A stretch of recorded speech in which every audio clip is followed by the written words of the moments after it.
Good evening.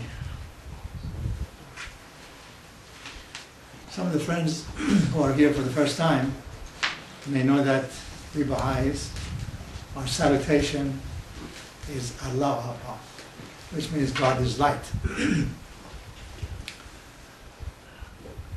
This occasion, the occasion of the passing of the beloved mother of Mrs. Vakili, as Dr. Izadi mentioned, coincides with this auspicious date of the birth of the Bab, who was the forerunner and, as we say, the co-founder of the Baha'i faith. He was born in a city in the south of Iran, in the southern part of Iran, which is Shiraz, on October 20th, 1819. And that began the episode, the story of the Baha'is. Initially, in the initial years, they were called Babis, and then Baha'u'llah, who was the founder of the Baha'i faith, gave that name Baha'i to this faith. I think I'm supposed to speak to you a few minutes about the question of life after death. But I must admit to you that I prayed and I tried to get a vision of life after death, but I don't have a clear vision of it. So I have to, like many others, except that they have their own vision, we need to see what the prophets, or what we call the manifestations of God, say when they talk about life after death. And also poets. Many poets have had visions of what life after death is, what it is supposed to be. So I'll just share with you a few passages from Baha'u'llah, the founder of the Baha'i faith, on the question of life after death, and also a few poems from a few poets that I'm sure you all know. But before I do that, I'd like to mention to you the fact that the Bab, the forerunner of the Baha'i faith, has two very important prayers. And guess what these two important prayers are? One prayer is about birth, and one prayer is about death. Tonight we are celebrating the birth of the Bab and the passing of Mrs. Rasakhi. These two prayers are very important.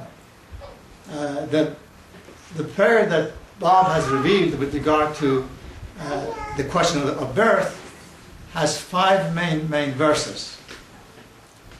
And the question that the Bab has revealed on the question of death has 6 verses that we all chant when somebody passes away. It's the same prayer that Baha'u'llah has also accepted that to be chanted. In both of them, the Bab talks about, he talks about we, he doesn't say I, he says we believe in God. We accept and honor God. It has to do with these verses. What is important both in the prayer which is for birth and the prayer which is for death, he doesn't say I, he says we. And when he says we, it reflects humanity, entire human race. Because one thing which Baha'i faith is very emphatic about is oneness and the wholeness of the human race. The oneness of the human race. So these two prayers talk about we believe in God. We are satisfied with whatever the intention of God is. But it is interesting that the prayer on birth has 5 verses and the prayer on death has 6 verses. So let me share with you a couple of passages from Baha'u'llah, from one of his shortest books that I hope everyone, Baha'i or non-Baha'i, would try to get this small book. It's a very small book. The very short passages. So I'll share with you 2 passages on the question of death from Baha'u'llah, from this small book, which is called The Hidden Words. And let's all together reflect on these two passages. The first one, he says, O son of being, bring thyself to account each day, ere thou art summoned to a reckoning.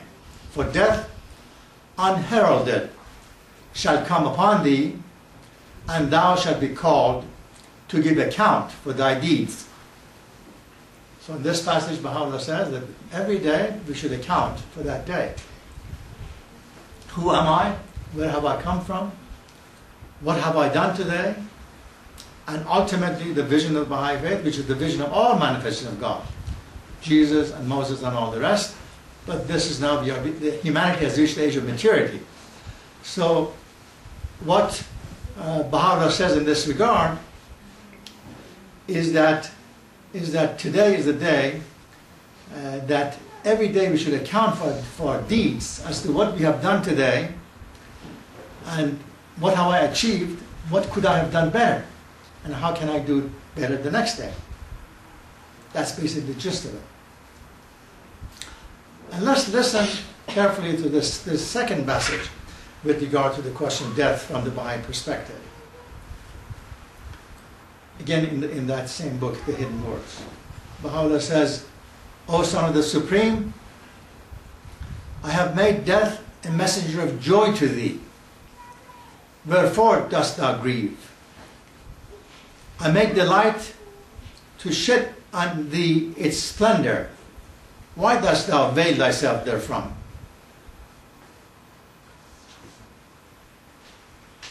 So as you see, particularly from the Baha'i perspective, death is not a day of mourning.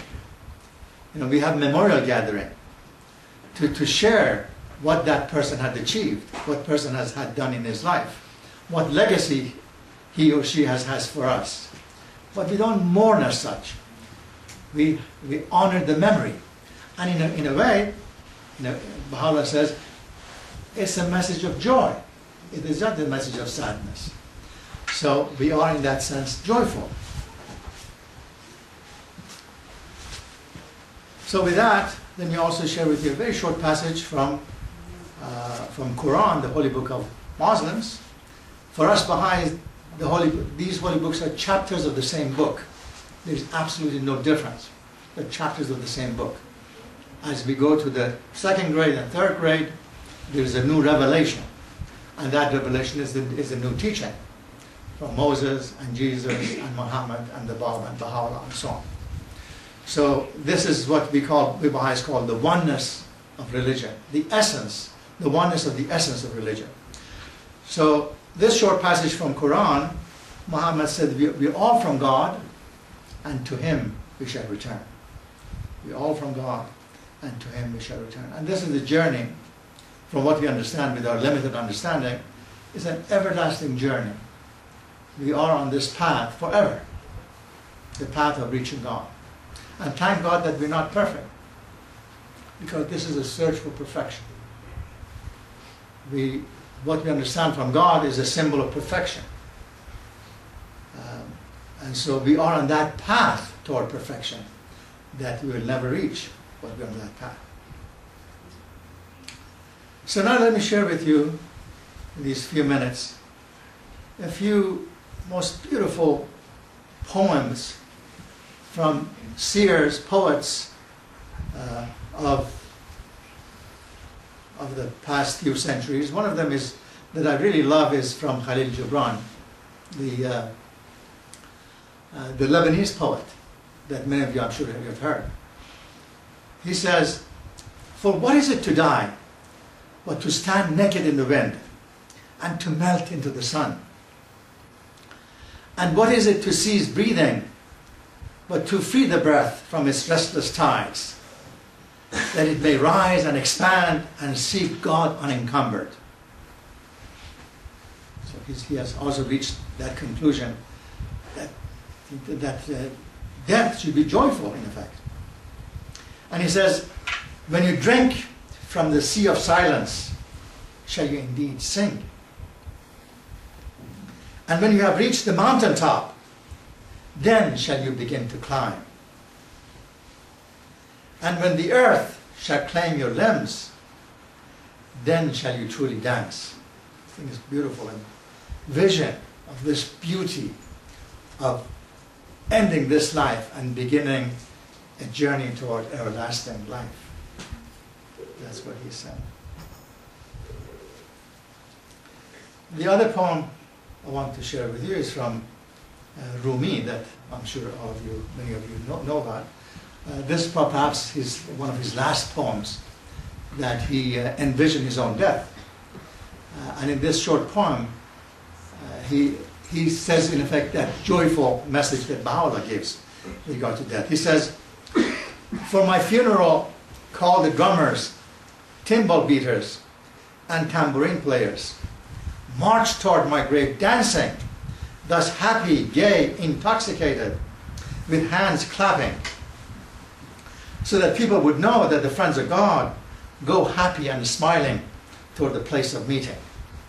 So in effect, this is the vision, that we should be happy when we die, because the place of meeting is reaching God. We are going on that journey to reach God. So this was Rumi's vision. And here is a short poem from an American poet that did not want to reveal his name. He wanted to give a vision with regard to his death. And this is what he says. He says, "Do not stand at my grave and weep. I'm not there. I do not sleep.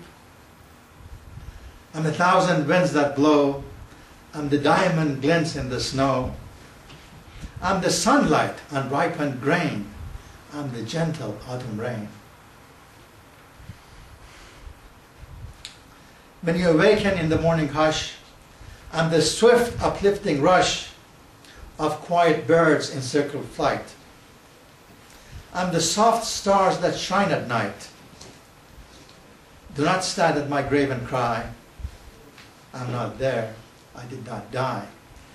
So his vision that death is not the end. Death is in fact the beginning. And we do not really disappear. So all of these poems really are in sync with the vision of prophets, of manifestation of God, who give us, who console us that we should not be grieved, and we should in effect be joyful. And I'll end my short remarks, which wasn't really remarks, it was sharing the passages from the holy writings, plus a few poems. I'll share with you another poem from Rumi, and this vision of his, he had written it long before his death, and he didn't give it the title, but when I read it, I wanted to give it the title, "The Day I Met God," or "The Day I Met His Manifestations," something in that regard. It's a love poem, and many of my American friends, when they read it, they look at it as love poem, which is true, it's a love poem.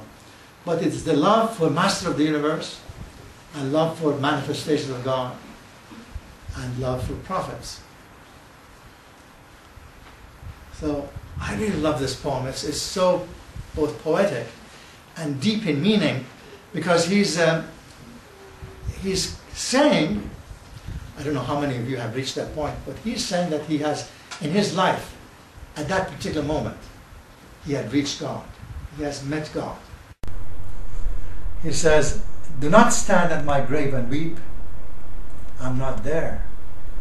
I do not sleep. I'm 1,000 winds that blow. I'm the diamond glints in the snow. I'm the sunlight and ripened grain. I'm the gentle autumn rain.